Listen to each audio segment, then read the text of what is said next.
we will not be outworked by anybody. And we will not have a culture of white collar, blue collar. We're all one collar. And I don't care where you went to school, if you didn't go to school, it doesn't matter if you can do this or can't do that. We're all gonna work and do what's asked of us to get the job done and service our customer. I am infatuated with service. We have to make sure that we are going above and beyond to take care of our customers in profound ways. And if we're not doing that, then we're missing the mark. Welcome to the Rutherford County GOP Podcast. I have a special guest today, Jeff Hollingshead with SRM. Yes, sir. Jeff, thanks for joining us today, man. It's great to have you. Pleasure. I was watching your podcast that you do as the drum turns, and I think you said on there that you guys just got the last World Trade Center tower in New York City. We did. Man, concrete company out of Murfreesboro, Tennessee, out of Rutherford County, out of Smyrna. Yep. Getting a contract for the World Trade Center tower. Who would have ever thought?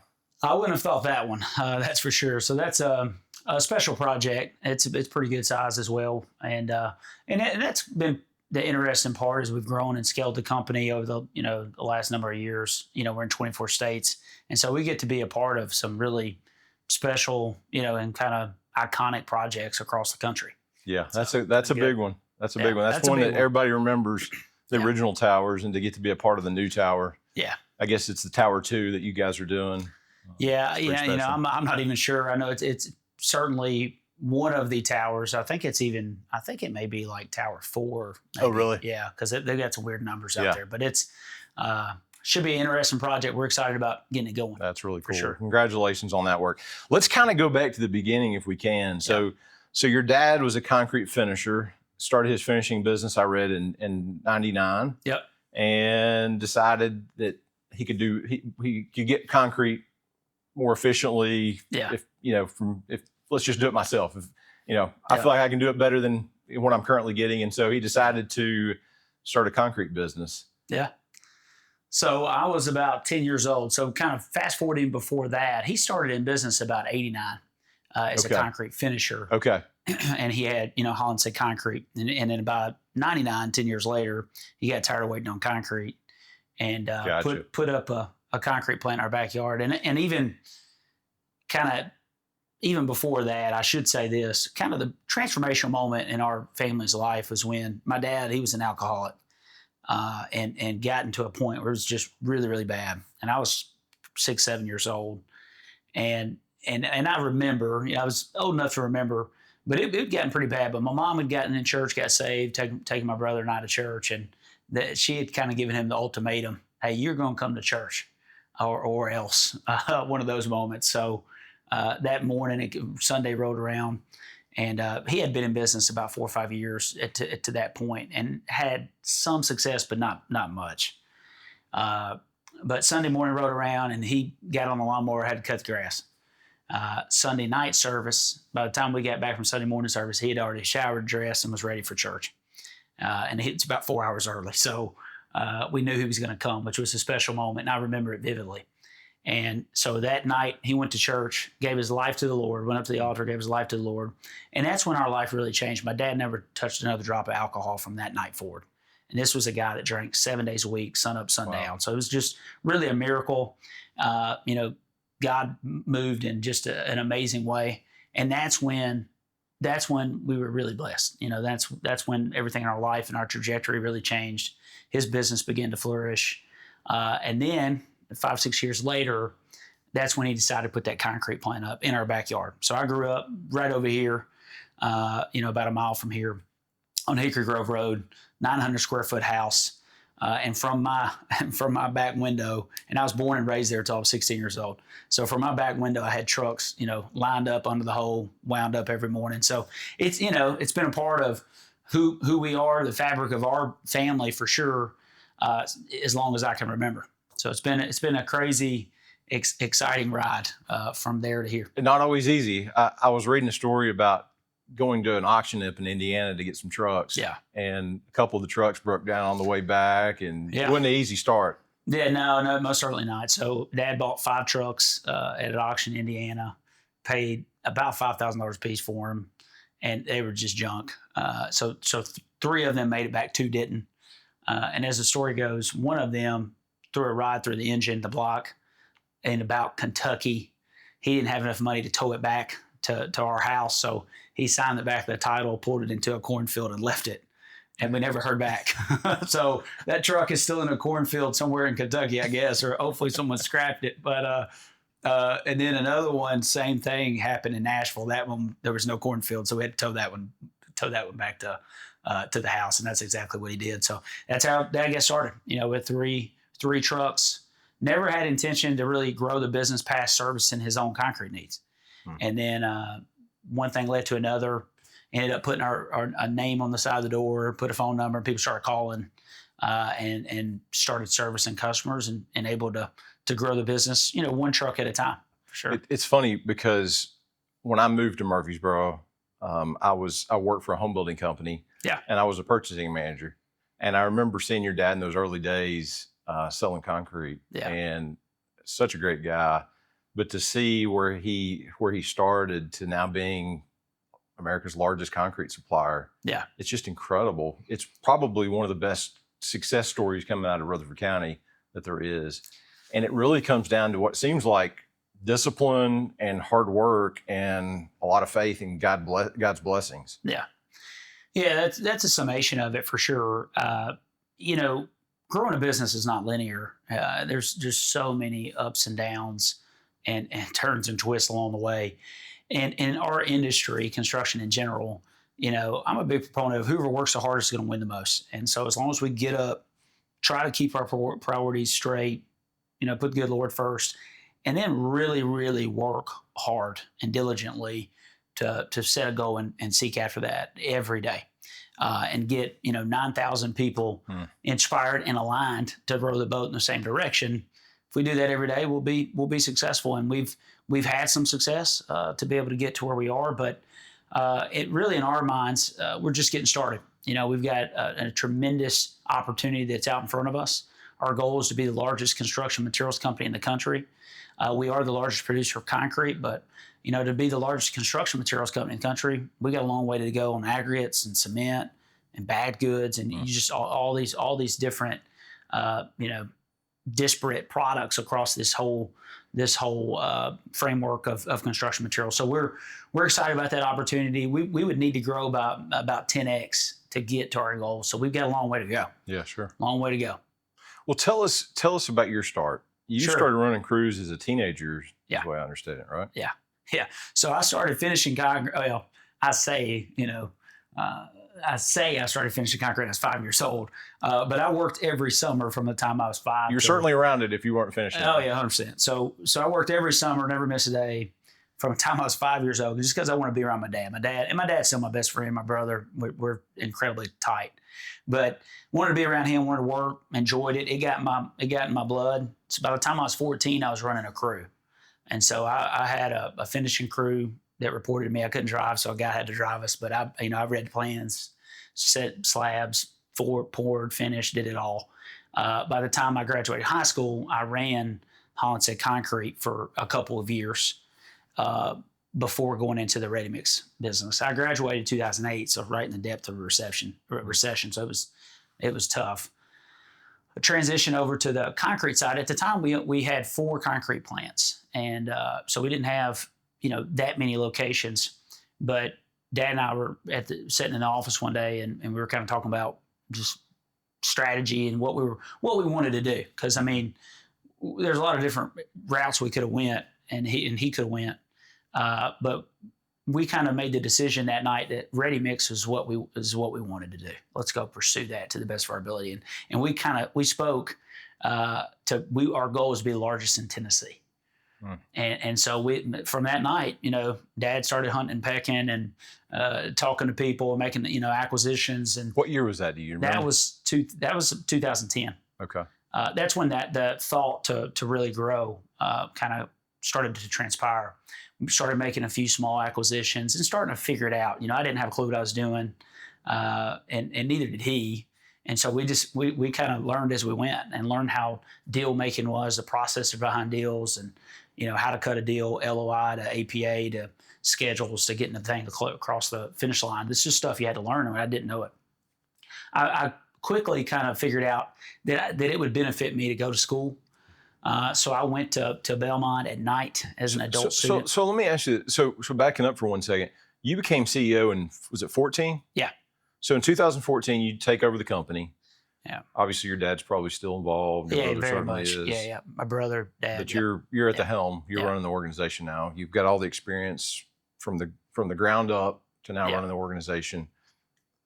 You're running the company, and then you decide you want to go to college to get more experience. So you went to Belmont, right? Went to Belmont, and before I became CEO, I was GM. Okay. And then post the Metro acquisition in downtown, I became the CEO. Which is probably at the time, was that your largest acquisition? Oh, yeah, by far, yeah. It was a $32 million deal. And for us at the time, that was just absolutely huge. And you had just stepped into the CEO position. Kind of post that deal. Yeah. Okay. Post that deal. So we were, and again, we all work so close together, me, my dad, my brother. And so we do the things that we like to do. So yeah, I became CEO in 2014 and decided, I guess a little bit before that, go to school. So I was in the middle of going to school. I was in the middle of, having a family, married, just had a kid at Belmont, running for mayor of Smyrna, and then becoming the CEO. So you were looking for things to do. I was looking for stuff to do. So it's an exciting time. And that's kind of been the pace that we all run at, just our family. That's just kind of the pace that we go. Yeah. And so we're always doing a lot of stuff at one time. So it felt pretty normal to me. But yeah, I decided to do that, become CEO and start focus on running the business, making sure that we had the foundation in order to scale. You can't just scale a business overnight and roll up 150 deals. That's how many acquisitions we've done over the course of the last 15 years or so. So we've averaged 10 to 12 acquisitions a year over the course of those years. And so you can't do that without having a great foundation. And a foundation, again, is predicated on Christ and people. You have to have the best people in the right spots.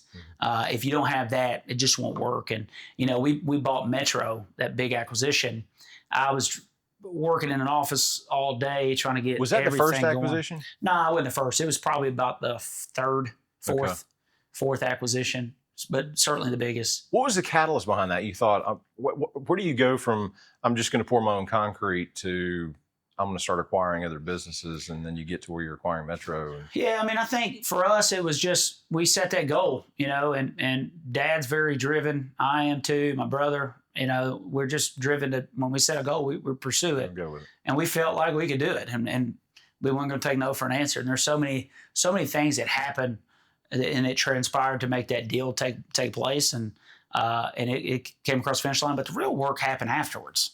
And everybody's like, "Oh, you closed the deal," but I didn't really do anything. You got to go make that deal work. That company was losing money when we bought it, and so we doubled the size of our company with a company that was losing a lot of money. And so we all had to go to work. So you really had to believe in what you're doing. Yeah, to go do that. So I literally slept in my office 4 days a week. I didn't go home 4 days a week. Like I had a cot, and my dad, my brother, same way. We all got in trucks. We drove trucks all night. They had more work than they could do. So we would drive trucks, work on plants all night long. We never shut down, 24 hours a day, 6 days a week. And we did that for about 2 years to make that deal really get off the ground.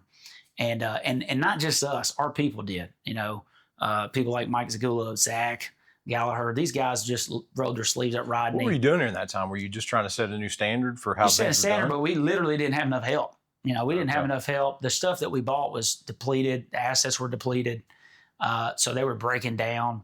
So we were working on it. We were flying the plane and building the plane at the same time. Yeah. So it was such a great learning experience. It was hard. It was the hardest probably 2 years that I've ever had in my professional career. But what was that like with your home life? Spending 4 nights a week? Yeah, I got a phenomenal wife. My wife and I, we've been married. This will be 18 years. We got married at 18, and we've been married 18 years this year. So we got three kids, and so she's always been supportive of me. And people see things now. They think we've got money and stuff like that.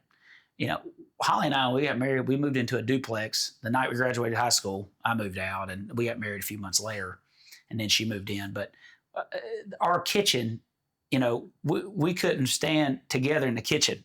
It was so small. Like we were butt to butt. So I mean, so she was okay for you to be. it was this she's been along for the ride, man. Yeah. And so I've been blessed with someone that's so understanding, and she's that doesn't mean she doesn't tell what she thinks. She keeps me straight, but all in all, she's always been super supportive and understanding. She knew what we were trying to do, and as long as and I think for me, as long as I'm present when I'm home, then I can make the deal work. Yeah. But it's when I'm gone working a lot, and that's still kind of the case now.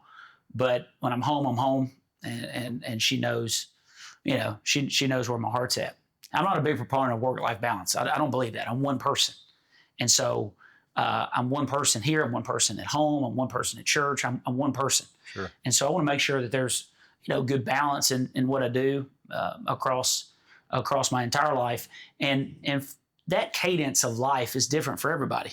My cadence is pretty wide open, but you look at somebody like, I don't know, Elon Musk or Trump or something, they're working a lot more than I am. Yeah. So it's all perspective. Well, I think the interesting thing about you is you're not afraid to roll up your sleeves and get in there with the rest of the guys and get it done. Yeah. I've heard you go into job sites, and if something needs to be weeded, you get the weeder out and start weed eating. I remember you telling the story about the Bridgestone building downtown. Yeah. And the issue you had with the concrete. And I think you're on floor 23, and windows ran up to floor 17, and the concrete overflows and gets all over the windows. And I think you said it was $850,000 worth of windows to replace, or you could clean them. Yep. We started cleaning. You got cleaning. And that is not an easy job, because I think you said that first floor was like 50 feet in the air. Terrible, man. I'm not scared of heights, but I don't like heights. And so we're in this 150-foot man lift. Yeah. It goes up 150 feet. And so it was terrible. Yeah. But we cleaned them, and saved a lot of money. But what a great culture you're developing by everybody seeing you do that. If you're not, as a CEO, if you're not too good to do those things, and you're willing to work hard. Yeah. I think every industry is different. Every culture is different. Our culture, we may not be the smartest. We may not have the best strategy, whatever. We will not be outworked by anybody. And we will not have a culture of white collar, blue collar. We're all one collar. And I don't care where you went to school, if you didn't go to school, it doesn't matter if you can do this or can't do that. We're all going to work and do what's asked of us to get the job done and service our customer. I am infatuated with service. We have to make sure that we are going above and beyond to take care of our customers in profound ways. And if we're not doing that, then we're missing the mark. We have to differentiate ourselves based on that level of service that we provide. And that's why we say yes. And, across our entire network of everything that we do, if someone's caught saying no, that's a big problem. And really not just saying no as it relates to, taking an order or taking care of a customer, but no, I can't do that, or no, I'm not going to drive that truck or fix that plant or clean that bathroom or whatever. I mean, we're all human. We're all made in the image of God. I'm no better than anybody else, and nobody's any better than me.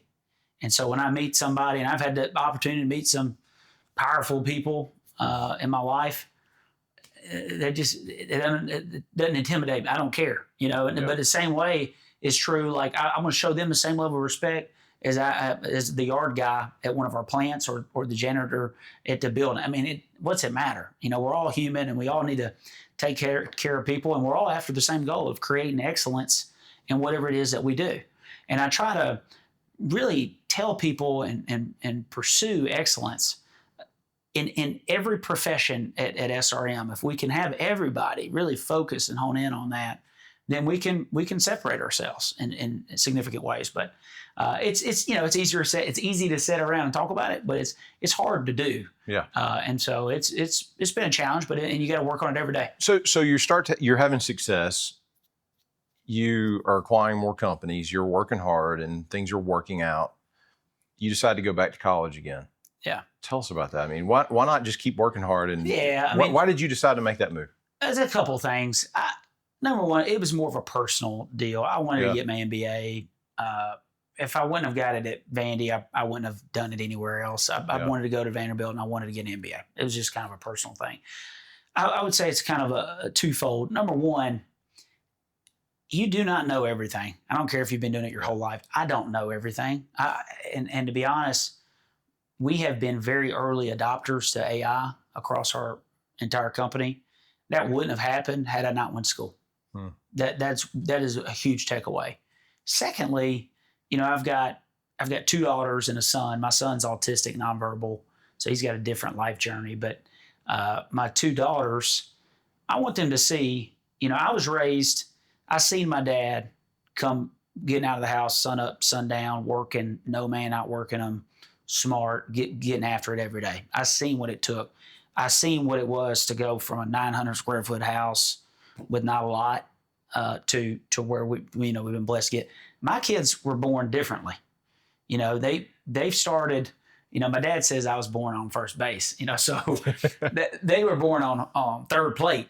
So they're in a different situation. It's not their fault. That's good, and I'm glad. That's what we wanted, is give them an upper hand. But I also want them to see that nothing in life is going to get handed to you. You got to work.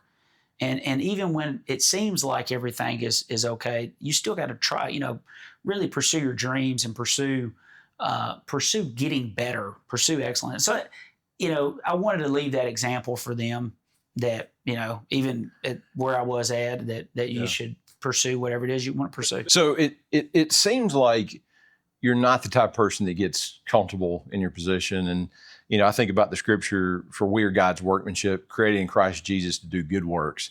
And it seems like you're constantly trying to find ways to get better and do better good works. Yeah. Is that accurate? Well, I hope so. I mean, we're trying to, you get to a place in life where, more things does not create more value in your life. And they really don't have meaning in that way. So it's certainly not about the pursuit of more personally. I really think it's this, for us, it's kind of twofold. Number one, if we have more, we can help more, and we can do a lot and have more of a meaningful impact. So that's certainly a piece of it. The other piece of it's like this desire. I mean, we got a chip on our shoulder. I mean, I don't know how else to put it. We have a chip on our shoulder. My dad grew up in a trailer park. My mom grew up in a shack. Neither one of them went to finish. My mom started college, but didn't finish. My dad. It's the ultimate American dream. My ultimate American dream. My dad dropped out of high school in 11th grade. People laugh. They thought it couldn't be done, couldn't be possible, and so at this point, it's like I want to show the world that you can do whatever. You can, anything you set your mind to, you can do. I want to show my kids. I want to show everybody that they didn't think this could happen, and it happened. And it didn't happen because of us.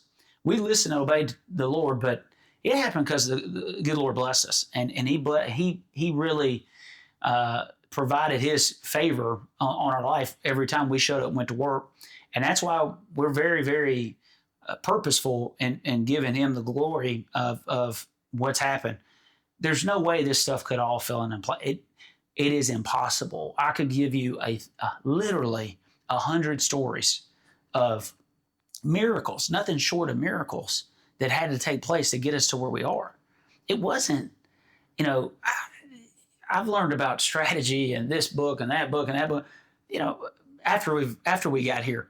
It's not during it. Yeah. It's not what helped us get to where we are. What helped us to get where we are is that unshakable, unmovable faith that things were going to work out, and doubling down. We've put all the chips on the table, not once or twice or 3 times, multiple times, over and over and over and over and over, in order to get to where we are. I mean, I'm in real estate, and I've seen what's happened in the last 4 years with real estate, where it's really dipped, and you guys haven't slowed down. I mean, I'm sure it's been a struggle, but you guys have continued to blow and go and acquire new companies. And it's been, the last 3 or 4 years been tough.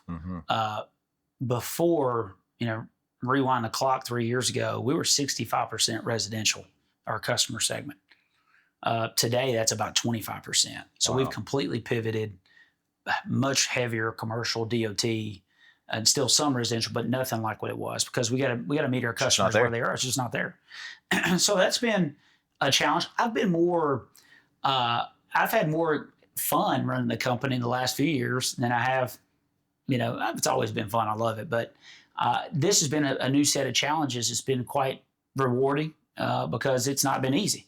And we had to pivot. We had to make strategic changes, and we had to really focus on every aspect of the business, continue to improve and get better. And so, I think it goes back to that adage. Whoever works the hardest wins. Yeah. People don't want to hear about that, but that's God's honest truth. If you give it all you got every day, and listen, you got to be smart. Yeah. You got to be strategic. You have to do all these other things too, and then work hard. It works out. But the truth of the matter is, you have almost 9,000 employees.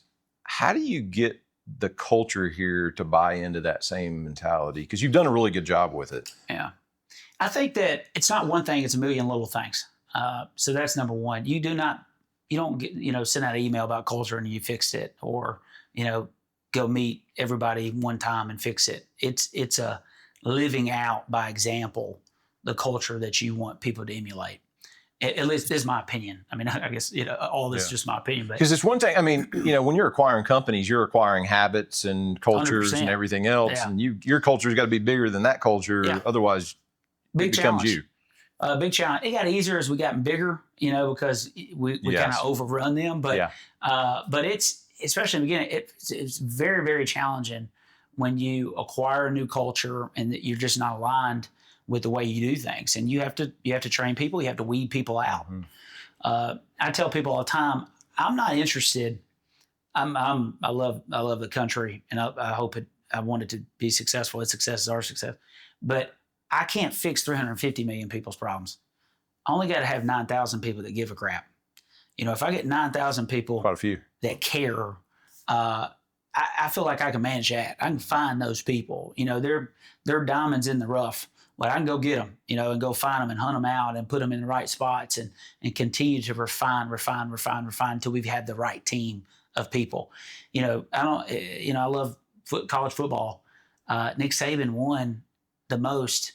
He was a great coach. He had great play calling, great in-game decisions. But he also had 5-star players. Had a bunch of them. Yeah. And his second string was 5-star, and his third string had 5-star.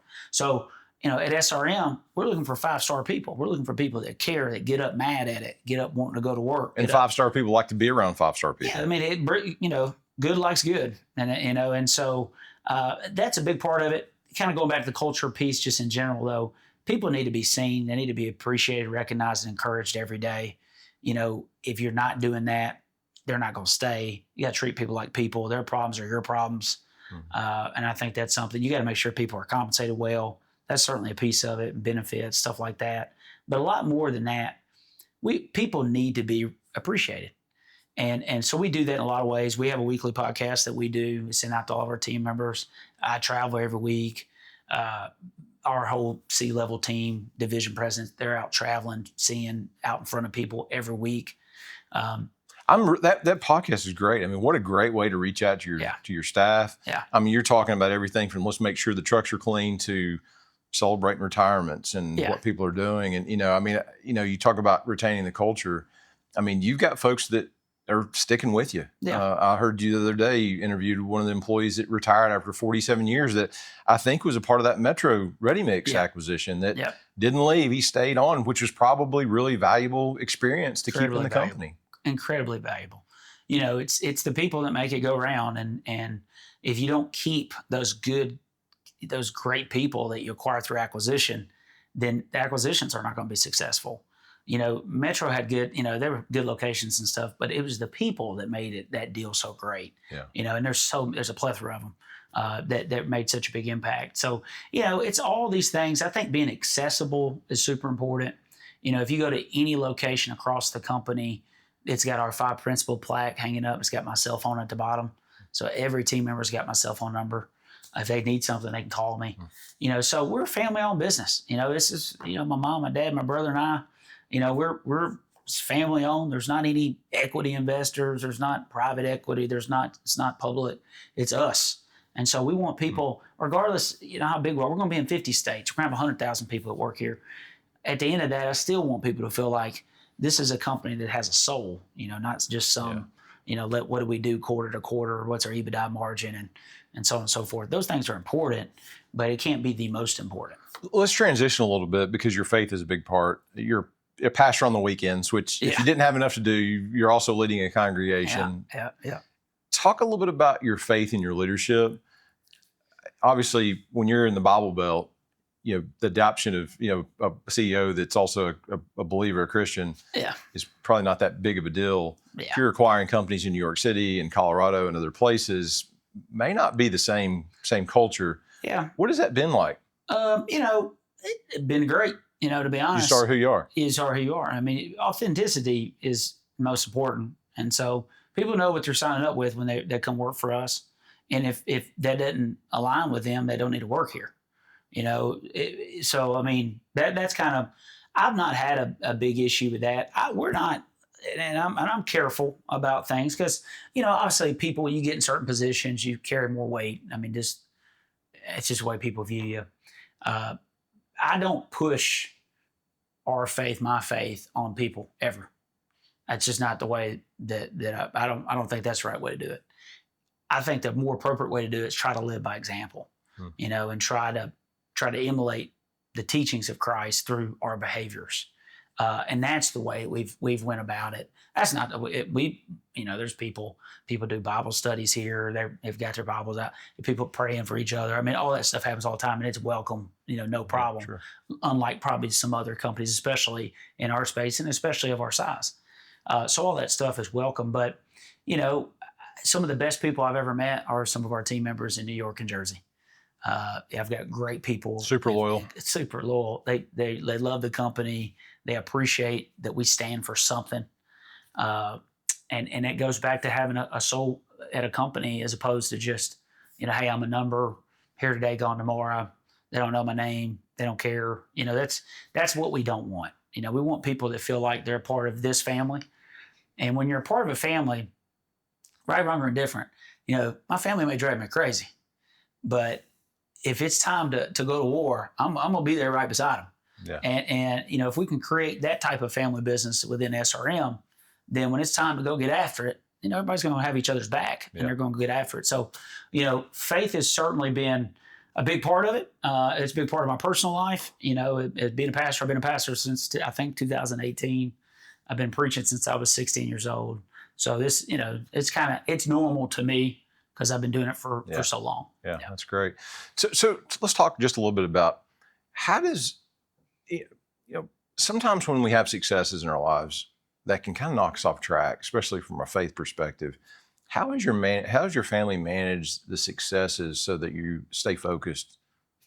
To be honest with you, man, we are, we don't even talk about that like as a family, like, me, Dad, Ryan. I mean, we're constantly talking about how we, screwed this up, how this guy should have done that and how this plant's not running right. It's more of like this real fierce intensity around trying to be excellent in what we do. That's more of what that's about. I mean, we've had some success, but it's the fear of failure that keeps you going. I was in 08, 09, 10. This thing's not over. It's not time to take a victory lap. We got a lot of work to do. And so I think that fear of failure is what drives me is that, hey, I got to keep working, and I don't feel there's no ease in Zion over here. It's more of like, we got a lot of work to do. Yeah. You've got a lot, you're responsible to a lot more people. And for sure. Yeah. So let's talk a little bit about the giving aspect of the company, because if you go to a high school football game, you're seeing SRM. You go to, college football stadiums and other arenas, you're seeing SRM. Yeah. That's just here local. I know you're giving all over the community. Where did that spirit come from? I would say that number one, if you're a believer, then it should come from, your changed heart. Sure. My dad has always been a big proponent of being a giver. And I've seen him give when he didn't have it to give. Like when we were kids, he would help people and help them and help them and help them so many times over. And it just, now it's almost like we don't even give it much thought. I don't say that out of us not caring. I say it out of like it's just like we expect from ourselves. That's what you're supposed to do. So when people ask about that, I really don't. It's kind of one of those things too. We don't really talk about or think about because it's just the right thing to do, and and we're going to help those causes that typically it's kids and faith-based stuff.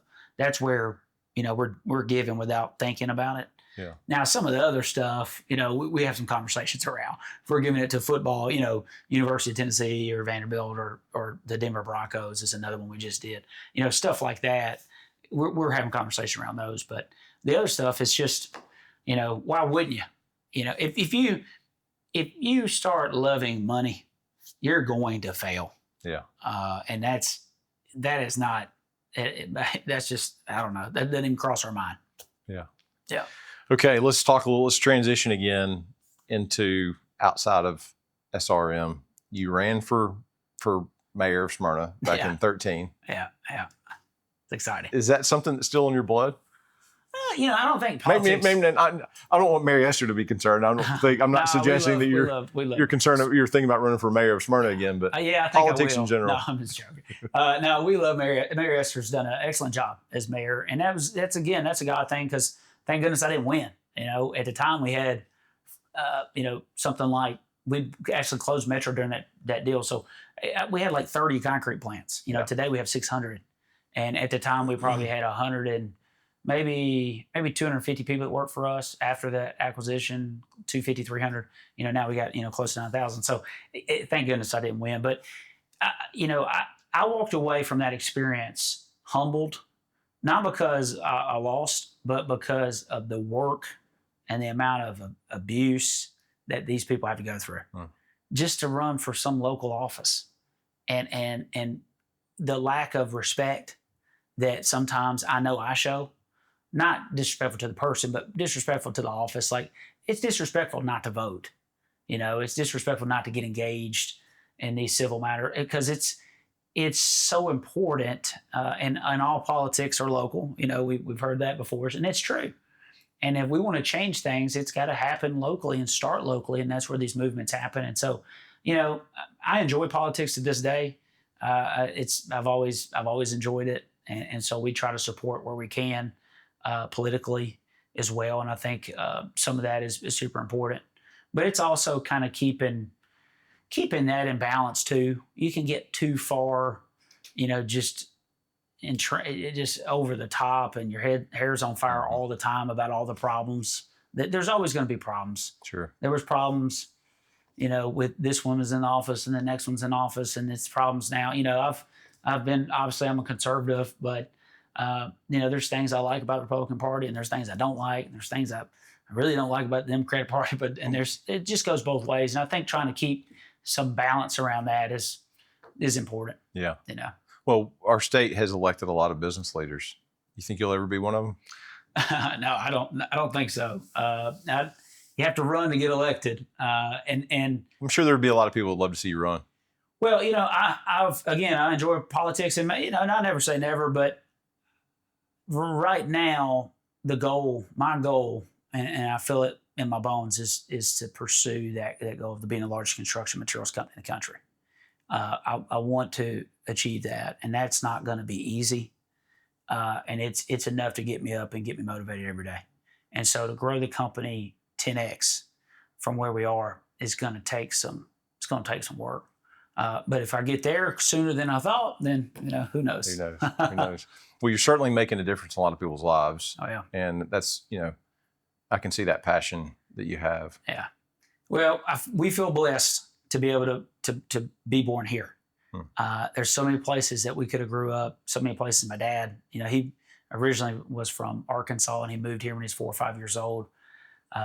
There's a lot of things that wouldn't have happened had we not been from Rutherford County. So we're grateful to Rutherford County. We're grateful to Tennessee. What a great place to live. I travel the country every week. I travel for work every week. And of all the places I travel, Tennessee's great. It's just a great place to live. Great politically, great just the geography, every piece of it. So yeah, I would agree. Yeah, can't beat it. It's a blessing. All right, let's wrap up with some rapid fire questions. Let's do These it. are always fun. Yeah. Are you ready for it? Sure. All right. Best business advice your dad ever gave you? Maybe hurry up, you idiot. No, it had to be something around work ethic. Just working hard. That would be it. Well, I would say this: they're not as smart as you think they are in doing deals. That's probably the best advice that he's ever given me. Nice. What's harder, leading this company or preaching every weekend? Leading this company. The preaching, that comes natural. It feels. Hopefully, that's divinely inspired, and it feels pretty easy. What do you think is the most underrated quality in a leader?